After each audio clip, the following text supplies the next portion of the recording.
देखिए, आज हमारी किश्तवाड़ की विजिट थी और दूसरी बार हमें यहाँ पे रोका गया है किश्तवाड़ जाने से। इनफैक्ट डिप्टी कमिश्नर ने जो ऑर्डर निकाला था कुछ दिन पहले, वो ये कहा था कि हम एकजुट जम्मू के लोगों को परमिशन नहीं देंगे कोई भी बाइक रैली या कोई बड़ा पब्लिक फंक्शन करने की। तो उस ऑर्डर को मानते हुए हमने ये कहा था कि ठीक है, हम अपनी बाइक रैली और पब्लिक फंक्शन कैंसिल कर देंगे। लेकिन आज जब हम अपनी पर्सनल विजिट के लिए और प्रायर इन्फॉर्मेशन देके एसएसपी साहब को भी और डीसी साहब को भी कि हमारी कोई पब्लिक रैली या कोई पब्लिक फंक्शन नहीं होगा, जब हम ठाठरी पहुंचे हैं किश्तवाड़ से कुछ ही किलोमीटर पहले, तो यहाँ पूरा पुलिस दलबल लगा के इन्होंने हमें यहाँ पे रोक लिया है और ये कहा है कि आपकी पर्सनल विजिट पे भी पाबंदी है। देखिए, बहुत अनफॉर्चुनेट है, मेरी डीसी साहब से अभी 2 बार बात हुई और he is on record to say, वो फोन पे मुझे और व्हाट्सएप पे he is on record to say कि आपकी पर्सनल विजिट पे कोई मैंने पाबंदी नहीं लगाई, केवल पब्लिक फंक्शन पे लगाई थी और आप आ सकते हैं। तो इसी संदर्भ में जब मेरी एसएसपी साहब से बात हुई तो उन्होंने कहा नहीं, डीसी साहब ने पाबंदी लगाई है।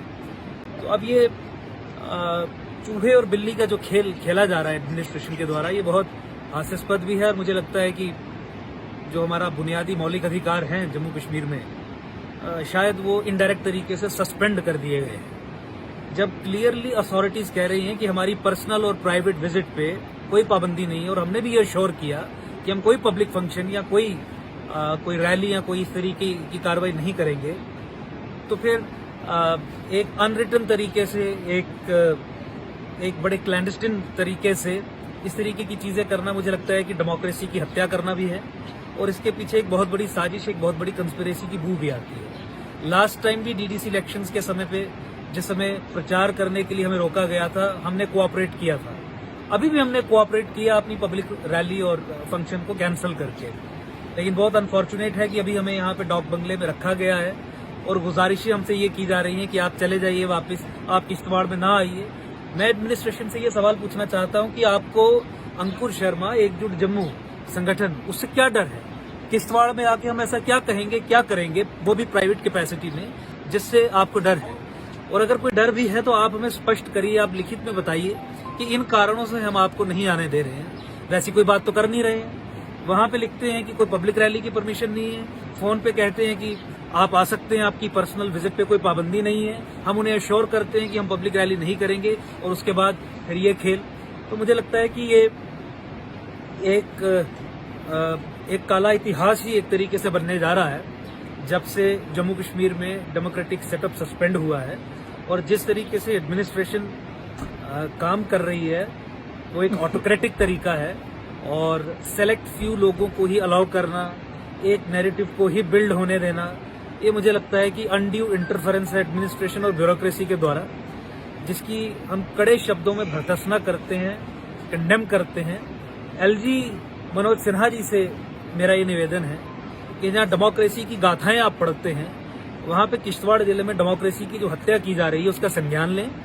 आप अपने डीएम और एसएसपी से पूछें कि जब हमारी पर्सनल विजिट पे कोई पाबंदी नहीं है, जब हमारा आर्टिकल 21 आप सस्पेंड कर नहीं सकते और ना ही आपने सस्पेंड किया है, तो फिर क्यों आप हमें ठाठरी में क्वारंटाइन कर रहे हैं? क्यों पूरा दलबल लगा के आप हमें ठाठरी से आगे नहीं जाने दे रहे हैं? चंद्रकांत जी की हत्या पे जिस तरीके से यहाँ की एडमिनिस्ट्रेशन ने पर्दा डाला, जिस तरीके से बहुत सारे सवाल जो पूछने चाहिए थे वो पूछने का मौका नहीं दिया, जिस तरीके से कवर अप्स यहाँ पे करते हैं, जब हम उसे उजागर करने की कोशिश करते हैं, आपकी पोल खोलने की कोशिश करते हैं, तो आप हमारी आवाज को दबाने का प्रयास करते हैं। मैं इसी संदर्भ में एलजी साहब को भी ये बताना चाहूंगा कि इस तरीके के खेल एकजुट जम्मू के संगठन और जम्मू कश्मीर में राष्ट्रवादी लोगों के साथ ना खेलें। भारत संघ को राष्ट्रवादी लोगों की ही आवश्यकता है, जरूरत है, जो हिंदुस्तान का झंडा यहाँ लेके खड़े हैं। और हिंदुस्तान का झंडा और हिंदुस्तानियत को मजबूत करने के लिए अगर आज हम जम्मू से उठ के यहाँ पे किश्तवाड़, डोडा, भद्रवा सब एरियाज में जा रहे हैं अपनी जान को हथेली पे रख के, उस परिप्रेक्ष्य में जब हिजबुल मुजाहिदीन और आतंकवादी संगठनों की हिटलिस्ट पे हम हैं, तो आप हमें जाने से रोकते हैं। आप हिंदुस्तान की बात करने वाले जितने भी व्यक्ति हैं उनकी आवाज दबाने का प्रयास करते हैं।